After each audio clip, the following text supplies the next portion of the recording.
Hey English 102 students, welcome back to week 8 of our course, the week after spring break. So we're over the halfway point already. We've got about 6-7 weeks or so to go in our semester. It's gonna fly by, and we're really gonna be digging into more writing assignments in this second half of the semester. But we're gonna take them in steps, so it's all gonna work out really well. All right, in course information, don't forget to always stop by here, download the course calendar so we can take a look at what we've been doing and what's coming up next. All right, so this past week over spring break, I did have you work on some assignments, and those were the assignments in Module 5. So you were working on 5.1, 2, and 3, and those were assignments that were meant to get you familiar with either MLA or APA style. Because now, starting with the next essay assignment and the annotated bibliography and the final research project that you do for this course, you're going to start to use citations for sources. And so we want you to get familiar not only with either the works cited list that is at the end of your paper or reference list at the end of your paper, but using citations within the body of your paper to show where your ideas and information are coming from. It's important for lots of reasons, and everybody always says to avoid plagiarism as the first reason, and yes, that is important, but I think it's one of many reasons why you need to learn a documentation style. It's also to show something about you as the writer. The information that you've collected is coming from reliable sources. You're showing that to your readers. You're showing that you've done your homework and that the points that you want to prove, the points that you want to convince your readers of, you have taken the time to do careful research about that. And you're showing where that information is coming from. So yes, it is about plagiarism, but it's even more than that, I think.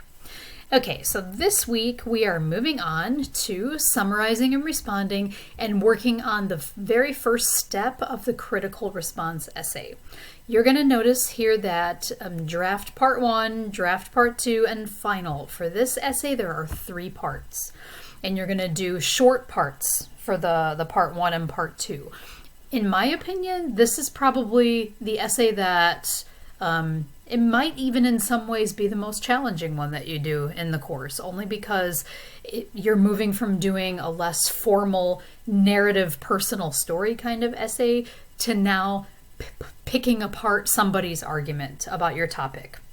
And so one of the main things you're going to be doing this week too is choosing an article, an argumentative article that you want to read about your topic, that you're going to analyze, that you're going to summarize, and that you're going to respond to. So let's go ahead and jump into Module 6 and go ahead and see what's coming up this week. Okay, so into My Classroom and into our modules, and all the way down to Module 6. All right, so this week you'll be working on 6.1, 6.2, 6.3, and you're going to do the first draft of the critical response essay. The first draft is not going to be a complete essay. You know, you're only going to be working on one small part of it. So it might seem like, wow, I have to write a whole essay this week. No, you're just going to be writing a portion of it. It's just getting your feet wet, making sure you've got your document set up well, making sure you've read the article that you're going to be writing about, that you are starting to think about how to summarize that article. Then next week, we're going to move on to draft part 2. And if you look back at the course calendar, you'll see that next week is a much slower week. You're going to be working just on the second draft of that critical response essay and just one other small assignment. So the work that we're doing this week is kind of laying the groundwork for what's coming next week, and it will make things easier as we go forward. In week 11, the only thing you have to do is finalize your essay. So it'll all work out well. All right, the first of your assignments, 6.1, is just getting to know a little bit about writing summaries and responses. So in any college class you take, it's very likely that a professor is going to ask you to read something, read an article, a book chapter, maybe a web article about the topic that you're learning about, maybe even a textbook chapter. They're going to give you some kind of reading. They're going to ask you to summarize it, and they're going to ask you to respond to that. It's a very common assignment in college classes, no matter what your major is. So I feel like it's a good skill for us to practice here in English 102. So this first assignment, you're going to be reading pages 72 to 77 in this linked online textbook, English 101 Rhetoric and Composition. You have read some other chapters from this earlier in the course. And you'll create a list of the 5 most important points that you took from the reading. Then, once you've done that, you'll think back to the text annotation exercise you did in Module 1. I know it seems like a long time ago, the first week of the semester.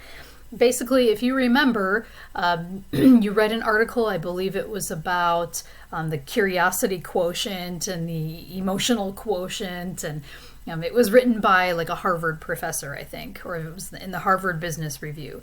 And you annotated that article, you took a picture of it, and you sent it to me via the assignment link. So thinking back to that text annotation exercise, how will that help you prepare for your critical response essay? So give me a 3 to 5 sentence response that, shows me that you've thought about that. Because one of the important goals of doing that text annotation exercise back in Module 1 is that you now apply it to something else, like getting ready to write this essay. All right, so all you have to do to upload your response is click on the link right here, then click on Create Journal Entry, and that's going to take you to where you can enter your response for that. All right, in 6.2, then we're going to be moving on to another skill, which is integrating sources. So what do we mean by integrating sources? By now, you've already collected some sources. Remember all that library research you did? Not this past week, but the week before that. Hopefully you've got a decent number of sources already collected. In the research notes, for example, that was assignment 4.4. So you could choose maybe one of the sources that you already chose for that assignment. That might be a good one to consider for this next essay assignment, the critical response. You can also look for something you haven't found yet. So the choice is totally yours. But the idea is that once you have all of these sources, you need to do something with them, right? The research notes chart that you did in Module 4, you had 3 research questions and you had 6 sources, and the idea was to match them up. What information can you take from the sources to answer your research questions? And then you're going to take that information and integrate it into your writing assignments, like the critical response essay or the final research project at the end. So how do you do all that? You can quote that information, you can paraphrase or put that information into your own words, but there are kind of specific ways to do that. So in this Integrating Sources workshop, the first thing you'll do is download this document, and it has a series of short tasks for you to complete to get familiar with integrating sources into your academic writing. And so in the first part, it's all about integrating research. So you'll watch a short tutorial at this video link right here from the University of Arizona Global Campus. And I'll ask you to explain the ICE method of integrating research into an academic paragraph. I think it's a very helpful method to know how to take your idea, take information or support or statistics or whatever it might be from your outside source and use that as a way to support your idea. And that's what this tutorial is going to help you achieve. The other thing you'll learn about in this workshop is quoting. Okay, sometimes you might want to use exact quotes in your academic writing assignments. You don't want to use tons of quotes or stick entire paragraphs of 30 sentences of quotes into your essays. You will want to use them somewhat sparingly, but you do need to learn how to integrate them properly. So once you have a good understanding of the ICE method from question 1, then you'll watch this video called Write On, Avoiding Overquoting, also from University of Arizona Global Campus. It's linked in 6.2, so it's this first video right here. Okay, and once you watch the video, then you'll explain the importance of developing your own voice, writing style, and understanding in your writing, because the way that you express your ideas is not going to be exactly the same way that your sources express an idea. You have your own voice, your own writing style, your own way of expressing yourself in writing.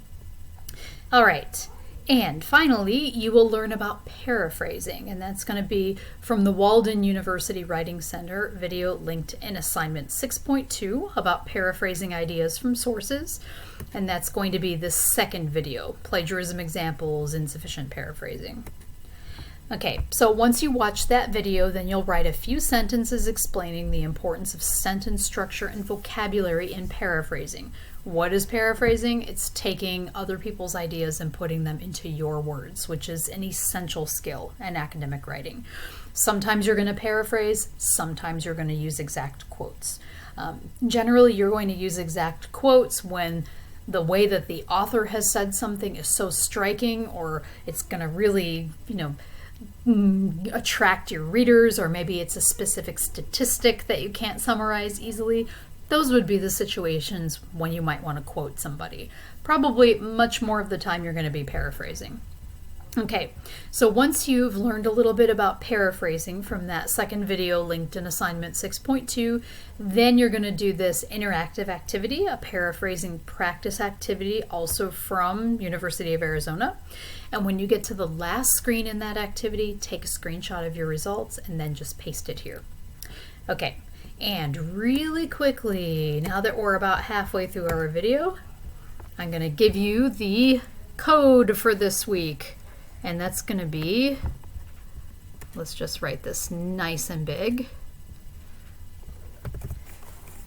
So the week 9 video code for extra credit will be going to be U of A Global 2021.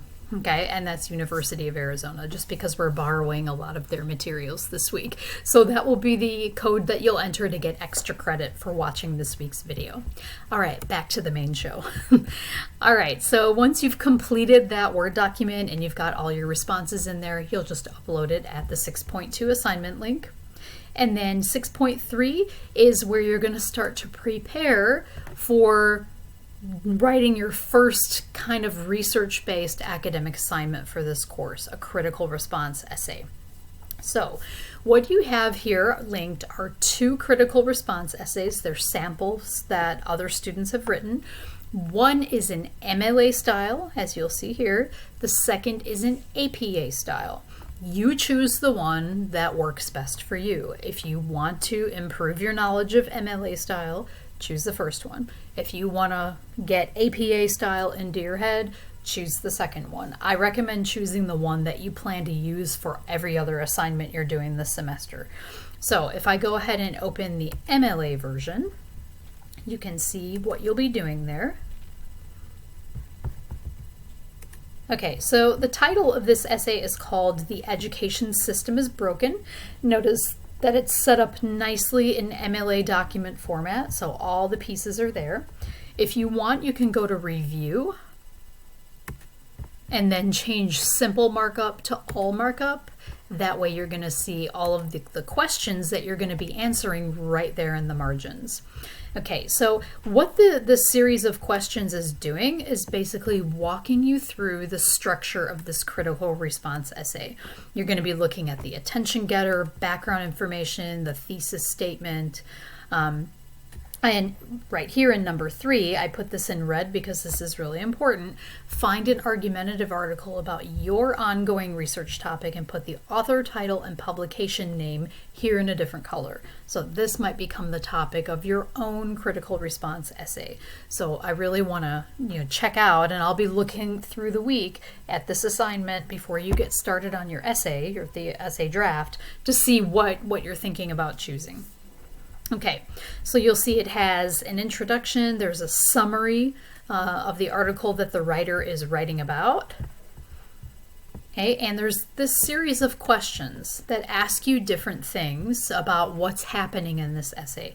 Where's the thesis? Different things that are going on in the summary section of the article. As we go further down, there's different ways that the writer summarized their thoughts. They used quotes, they used paraphrases. I'll be asking you if you think they did it smoothly, if they could do something better maybe. You're going to go back to the ICE method that you learned about in, this should actually be assignment 6.1, but you'll get the idea. So it's going to ask you to color code some different things to show how this writer used the ICE method in this essay.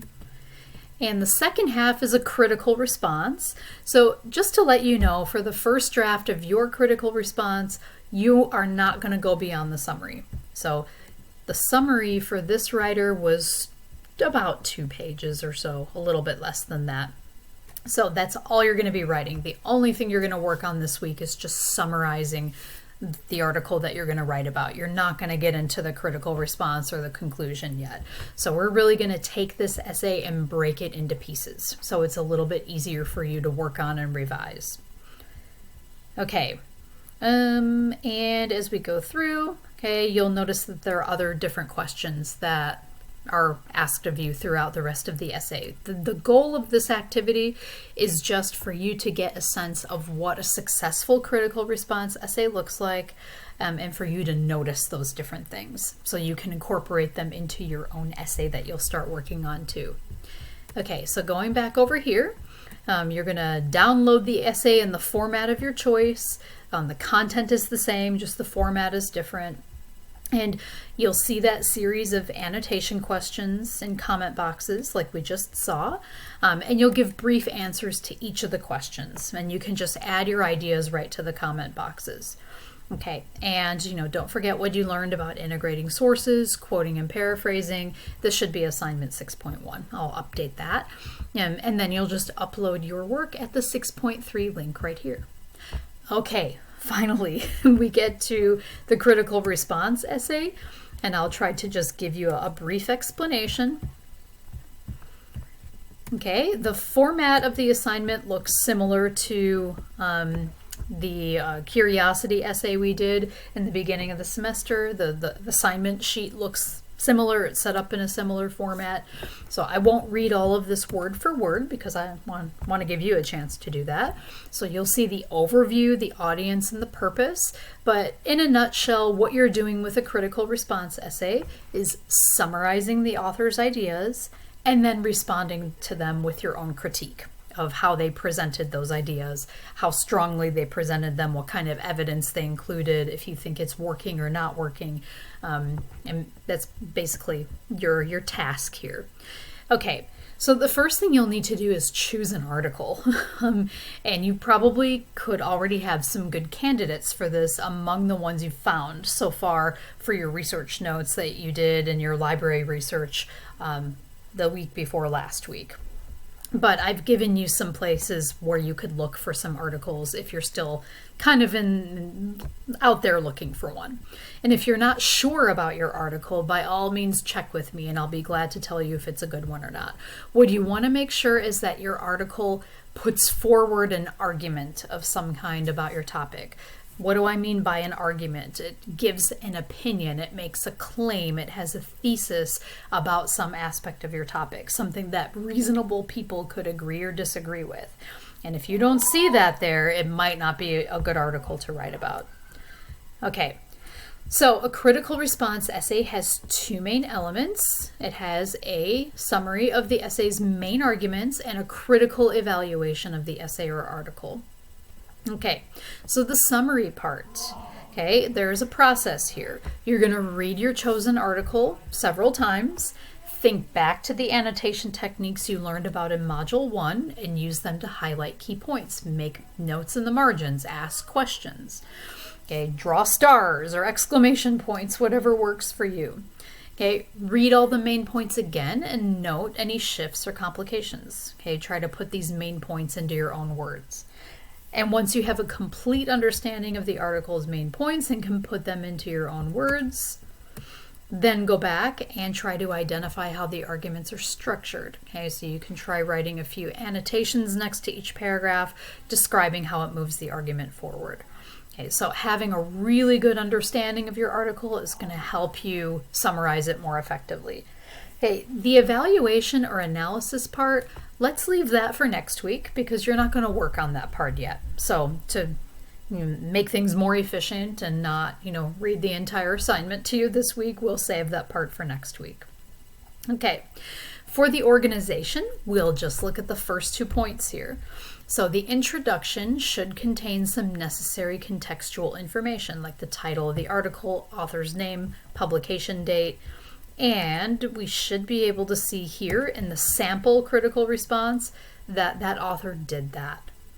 So if we go all the way back to the top, okay, so a student named Tanner David Harris of California State University, Bakersfield does just this in his article titled Why Our Education System is Broken. So we see the author's name, we see the title of the article, and even where this author is from, what his institution is. So the first paragraph definitely needs to have that information.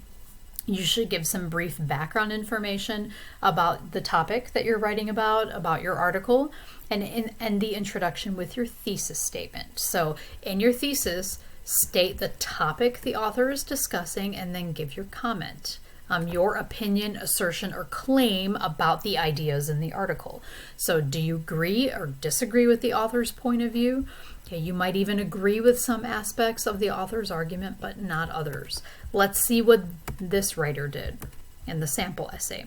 Okay, right here, the squiggly blue line part. It is through his article that Harris explained just a few of the many reasons why the U.S. education system is shattered. However, I do not agree with all of the author's claims. Notice here that I ask you, how could the writer improve the thesis? Do you think this thesis is 100% successful? They did say they don't agree with all the author's claims, but why? That part might be missing, so keep that in mind. All right, back over here, you'll then move on to the summary portion of your paper, which should present the key elements of the essay that you identified during your pre-writing stage with appropriate textual evidence to illustrate these points. Don't overquote your source article. You want to summarize it and present the key points in your own words. Okay, the summary will end up being around 1/3 of your paper. So this first part is going to be maybe 1.5 pages, 2 pages at most. It's short. Okay. All right, just to let you know a little bit about the timeline of this assignment, the sample essay, you're going to be doing that in assignment 6.3, so that's already settled. Okay. Other details to know about this, the final version of this essay will be about 3 to 4 pages in the standard format, either MLA or APA style. Okay, you do need to have a works cited or a references page depending on the style you choose, so that is required. And if you have questions about how to put together your citation, you did practice doing that this past week, but you're still getting your feet wet with this. So if you're not sure how to do your citation, hey, just ask. I will help you.